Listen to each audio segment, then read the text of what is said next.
नमस्कार, मैं सुमित। आप देख रहे हैं सियासी हिंदुस्तान। अगले लोकसभा चुनाव में अभी साल भर का वक्त बाकी है, मगर लगता है कि बिहार में इसके लिए कुछ दिनों में ही वोटिंग हो जाएगी। ऐसा कहने की वजह यह है कि देश के दूसरे राज्यों में जहां लोकसभा चुनाव को लेकर फिलहाल बहुत हलचल नहीं दिख रही है, वहीं बिहार में रैलियों का दौर शुरू हो गया है। 3 दिन बाद यानी 25 फरवरी को बीजेपी और महागठबंधन दोनों शक्ति प्रदर्शन करने जा रहे हैं। एक तरफ अमित शाह की पटना में बड़ी रैली होने जा रही है, तो दूसरी तरफ नीतीश कुमार और तेजस्वी की रैली पूर्णिया में होगी। पूर्णिया में होने वाली रैली महागठबंधन की है, लेकिन इसमें कांग्रेस के नेता शामिल नहीं होंगे। इसकी प्रमुख वजह यह है कि पार्टी के तमाम नेता उस दिन रायपुर में कांग्रेस अधिवेशन में शिरकत करेंगे।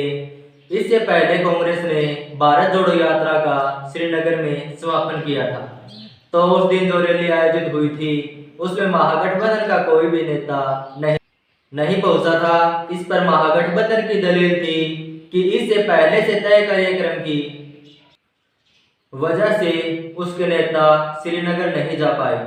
महागठबंधन यह भी कह रहा है कि यह कोई बड़ा मुद्दा नहीं है, लेकिन हाल ही में नीतीश कुमार ने विपक्षी एकता में देरी के लिए जिस तरह से परोक्ष रूप से कांग्रेस को दोषी ठहराया और उसके बाद में जिस तरह से कांग्रेस ने नीतीश कुमार पर कटाक्ष किया, उससे संकेत यही गया है कि महागठबंधन में सब कुछ ठीक नहीं चल रहा। हालांकि कांग्रेस नेता राहुल गांधी रायपुर में पार्टी अधिवेशन से पहले एक बार फिर से इस बात को लेकर अड़ गए हैं। दरअसल इस अधिवेशन में कांग्रेस वर्किंग कमेटी का नए सिरे से गठन होना है। राहुल चाहते हैं कि जिस तरह से पार्टी अध्यक्ष के लिए चुनाव हुआ, वैसे ही वर्किंग कमेटी के लिए भी चुनाव हो। इतना ही नहीं, वह इस बात पर अड़े हैं कि उनके परिवार से कोई एक सदस्य इसके लिए निर्वाचित होने की कोशिश करे। हालांकि परंपरा के तहत पार्टी के तमाम पूर्व अध्यक्षों को CWS का मेंबर बनाया जाएगा। इससे राहुल और सोनिया दोनों की कमेटी के लिए दावेदारी बनती है, लेकिन स्वास्थ्य कारणों से सोनिया गांधी सर्वोच्च बॉडी से खुद को अलग रखना चाहती है।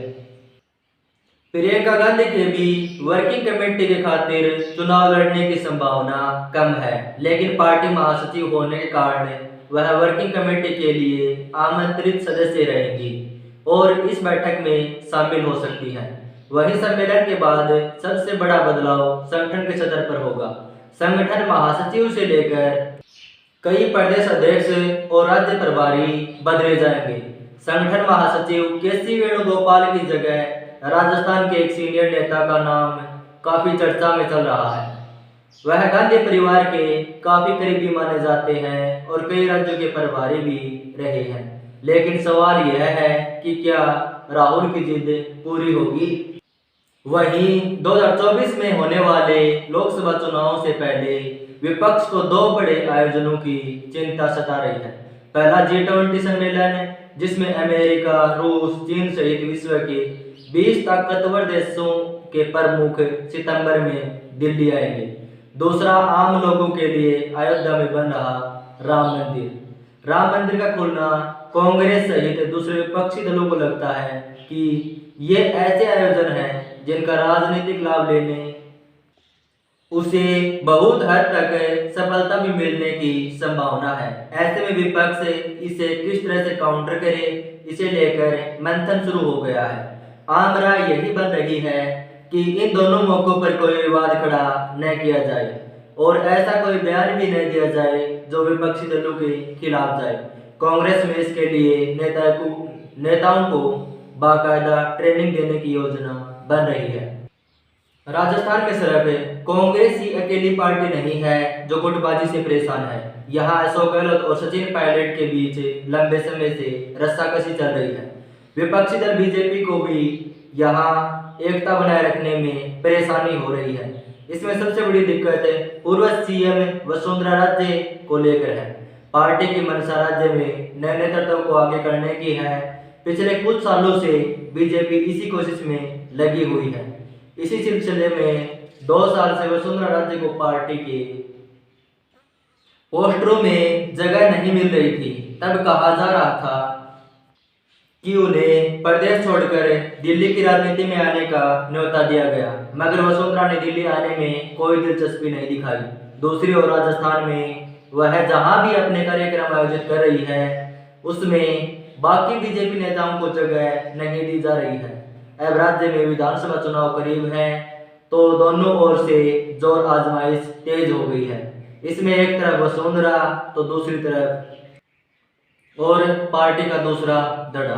खैर, इस खींचतान का असर यह हुआ कि बीजेपी के पोस्टरों में वसुंधरा की वापसी हो गई। दरअसल पार्टी वसुंधरा की नाराजगी मोल नहीं लेना चाहती। वह अच्छी तरह से समझती है कि राजस्थान में वसुंधरा की ताकत की अनदेखी नहीं की जा सकती। दूसरी ओर बीजेपी के पास राजस्थान में कई बड़े नेता हैं जो सीएम बनने की हसरत रखते हैं। एक बात यह भी है कि अक्सर बीजेपी चुनाव से पहले राजस्थान में मुख्यमंत्री प्रत्याशी का नाम घोषित करती आई है, लेकिन क्या इस बार वह ऐसा ही करेगी? आम चुनाव में भले ही वक्त हो, लेकिन बीजेपी ने अभी से इसकी तैयारी शुरू कर दी है। पहले पार्टी के उन सीटों पर पिछले 1 साल तक मंथन किया जहां उसे 2019 में कम मतों के अंतर से हार का सामना करना पड़ा था। अब पार्टी में मंथन का दौर उन सीटों और सांसदों पर चल रहा है जो अपने क्षेत्र में कम सक्रिय रहे और जनता के बीच उनकी ज्यादा लोकप्रियता नहीं है। और पार्टी ने ऐसे सांसदों का टिकट काटने का मन बना लिया है। इन सांसदों के नाम तय करने के सर्वे भी शुरू हो गए हैं। बीजेपी के इस कदम से सांसदों की धड़कनें भी तेज हो रही हैं। पार्टी में एक सीनियर नेता ने बताया, प्रधानमंत्री नरेंद्र मोदी ने कुछ महीने पहले ही बीजेपी सांसदों को इसका साफ संदेश दे दिया था, अगर वे सोचते हैं कि चुनाव में बस उनके नाम से वोट लेकर जीत जाएंगे तो इस गलतफहमी को निकाल दें। कुछ सांसदों ने उनकी चेतावनी पर ध्यान नहीं दिया। खैर, बीजेपी सर्वे के बाद जिन सांसदों का पत्ता काटेगी उनकी जगह प्रत्याशी चुनने के लिए भी सर्वे होगा। इसमें हर ऐसी सीट के लिए 4 लोगों को शॉर्ट लिस्ट किया जाएगा, जिनमें आखिर में किसी एक की तकदीर खुलेगी। ऐसी ही और वीडियो देखने के लिए आप हमारे सियासी हिंदुस्तान चैनल को लाइक, शेयर और सब्सक्राइब करें। जय हिंद, जय भारत।